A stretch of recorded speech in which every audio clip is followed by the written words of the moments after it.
We are talking at the start of the show about the somewhat counterintuitive idea of artists competing with each other. It's not just about developing your soul and expressing things. It's also about getting victory over each other in comedy, in poetry, in drumming, in all sorts of forms. So we thought we'd dive into this topic, not just for the sake of artists, but also the rest of us. What can this whole phenomenon reveal about our own psyches? Zameer Esmail is a provisional psychologist working with North Brisbane Psychologists and also a former DJ, producer and radio host in Toronto who is closely involved with hip-hop and rap battles and can point out some of the hidden psychological aspects of artists who compete and battle with each other. Zameer, hello. Hi, Ashwin. Thank you for having me. Yeah, it's nice to have you dive into this slightly quirky topic, but I think there's some psychological insights to be had from it. So at a psychological level, what's going on when two artists battle each other in rap, drumming, or any other activity? Yeah. I think it's a very complex situation. You know, on the surface, it doesn't seem that difficult to sort of comprehend, but I think there's so much going on both for the artists and for the crowds. I think for the artists, you know, it's a chance to showcase their skill. It's a chance to prove their self-worth both to themselves and to the people around them. It's a chance to get ahead in society, their status, their financial gain, their socioeconomic status, all of that. I think for the crowd, you know, it's a chance to be able to witness danger, to be able to witness sort of destruction and chaos, because we all sort of crave witnessing that. You know, I think it's nice to see the danger, but not to be a part of it. Right. Okay. So vicarious danger. That's what we're offering as battlers. Absolutely. What can you tell us about competitiveness? I think that's a very broad question. To narrow it down or apply it to rap battles, I think it's a chance for each person on stage to prove that in that specific way they're better or more skilled than the other person. You know, and I think, as both people said before me, that when you're competing outside of the stage, outside of the ring, you know, a lot of these people are friends. But on stage, it's a chance to let loose, to be able to be as chaotic as you can, you know, as destructive as you can. And it's a safe way to do that. As society becomes more bureaucratic, red tape, digitized, it's almost like it becomes more controlling, more square. So we need these little outlets. Mm-hmm. The desire for chaos must even get stronger as a counter reaction. Mm-hmm. No, I think that's very true. You know, historically, battles would happen physically. And in today's day and age, that's not entirely appropriate. I think this is a way for us to showcase that, how do I phrase this, that need for proving yourself through danger. That need for proving yourself, can you talk about that in terms of someone's socioeconomic background and how that might affect this topic?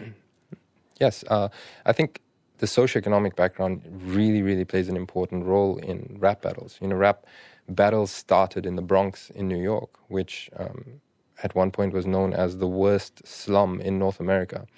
So people from a lower socioeconomic background means they have less power, they have less financial capacity, they have less safety, less security, you know. And if you look at somebody, let's say, from the Bronx compared to Fifth Avenue in New York, right, if each person gets into a fender bender, right, the person that is more likely to be reactive is a person from the Bronx, right?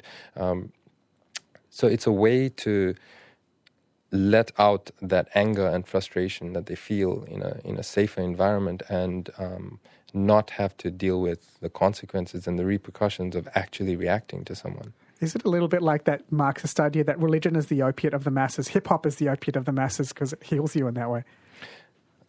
I really like that statement, yes. I think in a way it is. You know, it's a chance for people to live on stage and let it all out and do it in a way that, like I said, there's no repercussions. Do we see any gender differences when it comes to rap battling? This is a topic that's not very well researched. I know that there are some studies that came out that show that women use less profanity in their rap battles. I think historically, men and women showcase their aggression very differently. You know, men traditionally is a bit more physically aggressive, whereas with women it tends to be a bit more verbal. And it can be a very vicious environment. You know, being a woman, like in the workplace, for example. That being said, because they showcase things verbally, I'd say they make pretty good rap artists, rap battle artists, you know.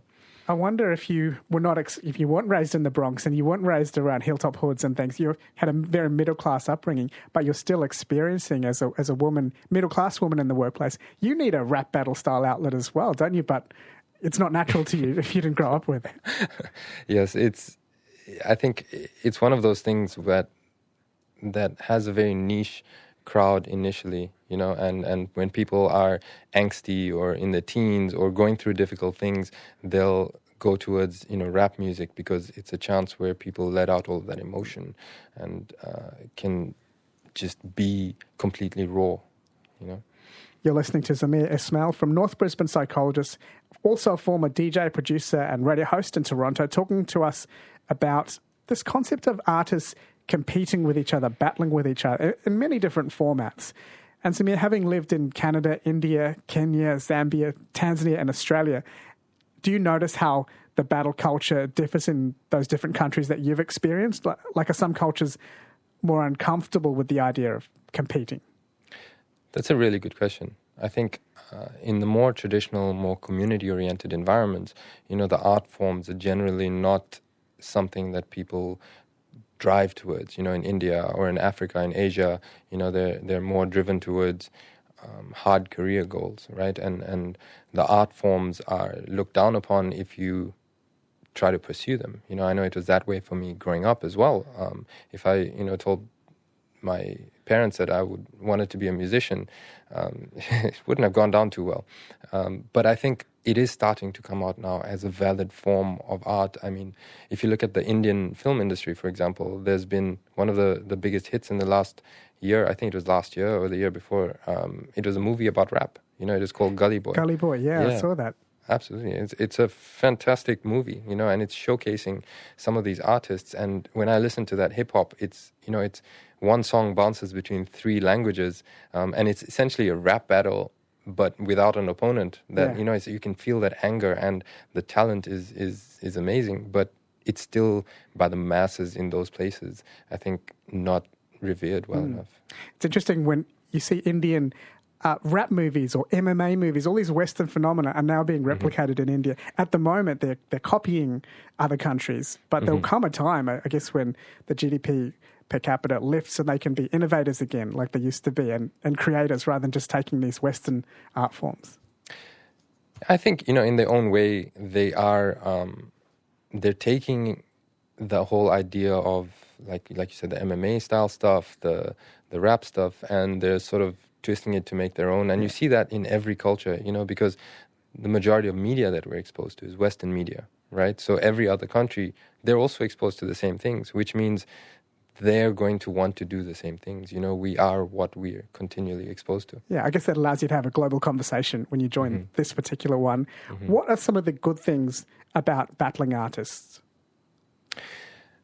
I think, like I said, it's a fairly safe place to do it. You know, I read one article where this person was talking about international rap battles, where it was, I think it was Russians and Americans that went head to head, you know, and he was saying, you know, he'd prefer a Jewish person and a Muslim person, you know, to spit it out with your mama jokes on stage and then be friends later on, because what's the alternative to releasing that aggression?